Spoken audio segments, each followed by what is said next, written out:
নমস্কার, জয়শ্রী গণেশ। আপনাদের প্রত্যেককে জানাই স্বাগতম আজকের বিশেষ পর্বের অনুষ্ঠানে। আজকে মূলত আমরা যে রাশিটিকে নিয়ে চর্চা করব বা আলোচনা করব সেটি হলো কর্কট। দেখুন, প্রত্যেকটি রাশির জাতক জাতিকাদের কিছু সেন্সিটিভ জায়গা থাকে, যে জায়গাগুলো, যে বিষয়গুলো থেকে আমাদের সর্বদাই সচেতন থাকা উচিত। জ্যোতিষশাস্ত্রে কয়েকটি বিশেষ ঘর, বিশেষ হাউসের নাম দেওয়া হলো: মারক ঘর, বাধক ঘর, দুস্থান, অ্যাপোক্লিন, পনফর। প্রত্যেকটি বিষয়ের কিন্তু গুরুত্ব অপরিসীম। আজকে মারক বাধক প্রত্যেক রাশির ক্ষেত্রে চিন্তা করুন, দ্বিতীয় এবং সপ্তম। আবার এটাও বুঝুন যে বাধক প্রত্যেকের ক্ষেত্রে সেম নয়। যেমন কর্কটের ক্ষেত্রে বাধক ঘর হচ্ছে একাদশ ঘর। তাহলে 2, 7, 11 কর্কটের জন্য সর্বদাই যেমন গ্রোথকেও যেমন আমরা দেখেছি বিভিন্ন ক্ষেত্রে রিপ্রেজেন্ট করে, তেমন কিছু কিছু বাধাকেও কিন্তু রিপ্রেজেন্ট করে। অষ্টম ঘর প্রত্যেকের ক্ষেত্রেই যেমন হঠাৎ বিষয়কে রিপ্রেজেন্ট করে। তাহলে এরকম আরো বেশ কিছু হাউস আছে যেগুলোকে যদি আমরা সঠিকভাবে একটু বোঝার চেষ্টা করি, একটু পর্যালোচনা করি, তাহলে আমরা বুঝতে পারবো যে আমাদের প্রত্যেকের কোন কোন জায়গা থেকে সেফ থাকা উচিত। দেখুন, এটা তো একেবারে বাস্তব যে বিপদ বলে কয়ে আসে না কারোর ক্ষেত্রে। আপনার ক্ষেত্রে হোক, আমার ক্ষেত্রে হোক, কারোর ক্ষেত্রেই আসে না। কিন্তু কিছু জায়গাকে যদি মেনটেন করি, অন্তত বড় বড় সমস্যা থেকে বাঁচা যেতে পারে। আজকে আলোচনা করব রাশি কর্কটের কোন কোন জায়গা থেকে সর্বদা সেফ থাকা উচিত। দেখুন, প্রথমত কর্কট রাশির জাতক জাতিকাদের আমি বলবো প্রেম বা রিলেশনশিপ। এর রিলেশনশিপ থেকে আবার কেমন বিপদ কর্কটের ক্ষেত্রে আসে। কর্কট এতটা ইমোশনাল, যাকে ভালোবাসে না জীবনের প্রথম দিকে দেখবেন ম্যাক্সিমাম কর্কটের, আমি বলছি না সবাই, কারণ আমার পরিচিত বেশ কিছু আছেন যারা প্রথম ভালোবাসা থেকেই বিয়ে করেছেন, তবে ম্যাক্সিমাম ক্ষেত্রে কর্কটের প্রথম ভালোবাসা জীবনচক্রে বড় সড় সমস্যা তৈরি করে দেয়। এত কষ্ট, এত পেন তারা ফার্স্ট লাভ থেকে পায়। বিকজ এটা কথাতেও বলে, আমি শুনেছি, যে প্রথম ভালোবাসা নাকি ভুল সময় আসে, বা প্রথম ভালোবাসা ভুল ব্যক্তির সাথে হয়। কর্কটের ক্ষেত্রে অনেকটা একই রকম। কর্কটের ক্ষেত্রে দেখা যায় প্রথম লাভ, প্রথম ভালোবাসার মানুষের সাথে প্রচুর একাত্ম হলেন, প্রচুর পরিমাণে অ্যাটাচড হলেন, কিন্তু কোনো একটা কারণে সেই জায়গা থেকে একটা বড় সড় সমস্যা আসলো, এবং এটি 70-80% কর্কটের ক্ষেত্রে হয়। দেখুন, ভালোবাসা থেকে সমস্যা আসতে পারে, তাই ভালোবাসবো না এরকম তো হয় না। তবে কর্কটের সর্বদাই সম্পর্ক থেকে, নট অনলি প্রথম লাভ বাট অলসো ইন রিলেশনশিপ, আপনার সম্পর্কে প্রচন্ড পরিমাণে খেয়াল রাখা উচিত। কারণ অনেক ক্ষেত্রে দেখা গেছে যে কর্কট রাশির জাতক বা জাতিকারা, তারা সম্পর্কের জায়গা থেকে জীবনচক্রে বড়সড় আঘাত পেয়েছেন, সম্পর্কের জায়গা থেকে জীবনচক্রে বড়সড় সমস্যা ফেস করেছেন। তাই আমি মনে করি কর্কট রাশির জাতক জাতিকাদের সম্পর্কের জায়গাকে বিশেষ গুরুত্ব দেওয়া উচিত, সম্পর্কের জায়গাকে বিশেষ গুরুত্ব দিয়ে পথ চলা উচিত। ইট is very very very essential.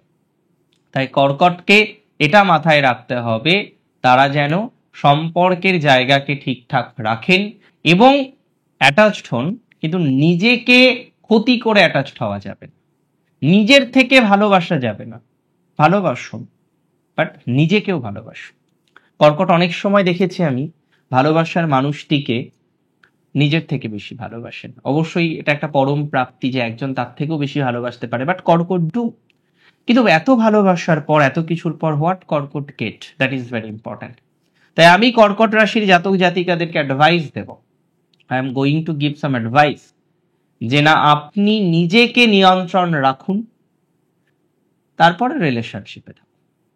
কর্কটের দ্বিতীয় যে বিপদ আসার সম্ভাবনা থাকে, আমি বলে দিচ্ছি, খুব দায়িত্ব নিয়ে বলছি, সেটা হলো ওয়ার্ক প্লেস। বিশ্বাস করে পেটের সব কথা বলে দেয়। কর্কট যাকে বিশ্বাস করে না তাকে সব বলে দেয়। এবং এই যে আপনার অফিসিয়াল ক্ষেত্রে কোনো একটা কলিগকে, কর্কটের সমস্যা সেম জেন্ডার থেকেই বেশি আসে। কর্মক্ষেত্রে সেম জেন্ডারের কোনো ব্যক্তি বা বর্গ আছেন, আপনি মন খুলে সুন্দর করে সব কথা তার সাথে শেয়ার করছেন, সেও বেশ বানিয়ে রং মাখিয়ে আপনার নামে নানান কথা, নানান বক্তব্য আর এক জায়গায় গিয়ে শেয়ার করছে।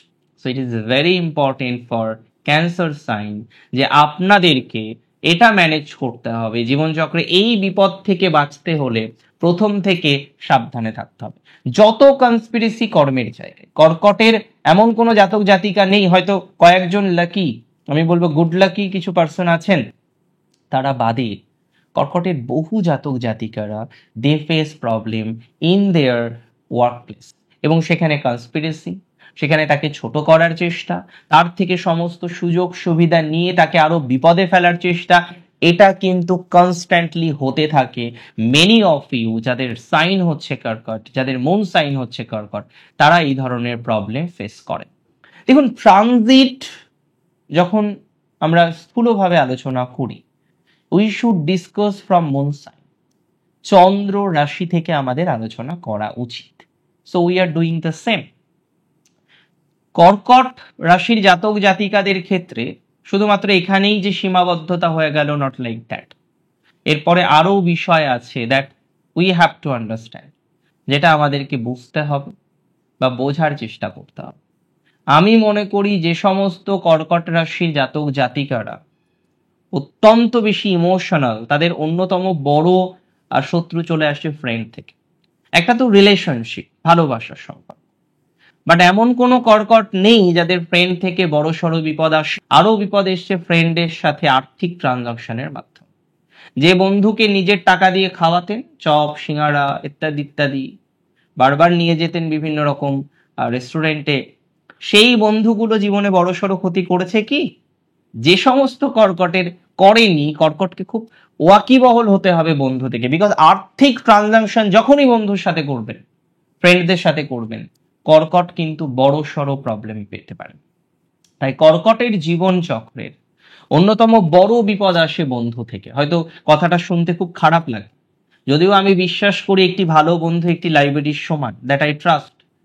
আমারও বন্ধু আছে, আপনাদেরও বন্ধু আছে, কিন্তু বুঝতে হবে যে কোন রাশির কোন জায়গা থেকে সমস্যা আসতে পারে, কোন রাশির কোন বিপদ আসার সম্ভাবনা থাকে। দেখবেন কিছু কিছু বিষয় সবার জন্য প্রযোজ্য, কিন্তু স্পেসিফিক ভাবে কর্কটের জন্য কোন বিষয়গুলো প্রযোজ্য, আমরা আজকে জাস্ট সেটাই ফাইন্ড করার চেষ্টা করছি। We are try to find that.